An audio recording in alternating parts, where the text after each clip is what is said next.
si NATO ay mahina. Iyan ang pananaw ng isang Ukrainian drone pilot. Matapos niyang ibunyag ang kahinaan ng alyansa habang nagsasagawa sila ng military exercises ng ilang linggo. Sa panayam sa Kyiv Independent, sinabi ng Ukrainian drone operator ang malaking agwat ng NATO at Ukraine sa modernong pakikidigma. Ayon sa kanya, dahil sa dami ng patakaran, limitasyon at safety procedure ng NATO, nagiging hamon na maging ang simpleng pagpapalipad ng drone. Nangyari ito noong ehersisyong Aurora, 2026 ng NATO sa Sweden.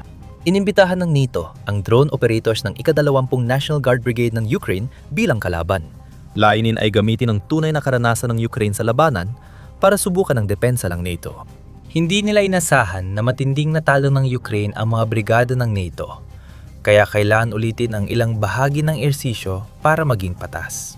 Ayon sa piloto ng Ukraine, nakakainis makatrabaho ang mga tauhan ng NATO dahil palaging may dahilan para hindi lumipad. Hindi pwedeng lumipad dito. Hindi pwedeng lumipad doon. Hindi pwedeng lumipad dahil masyadong malakas ang hangin. Hindi pwedeng lumipad dahil umuulan. Isipin mong nasa trinsera ka sa Donbas. Umaabante ang mga tropang Ruso at sasabihin mo sa commander mo na hindi ka makalilipad ng drone dahil malakas ang hangin. Patay ka na bago magtanghalian. Iyan ang pinagkaiba rito.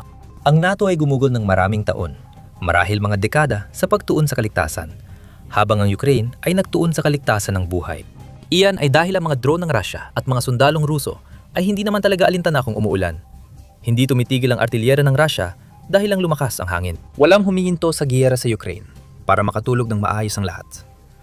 Sinabi kamakailan ng dating US Marine na lumaban sa Ukraine sa Kyiv Independent na malamang matalo ang isang unit ng Amerika sa isang unit ng Ukraine sa direktang paghahambing.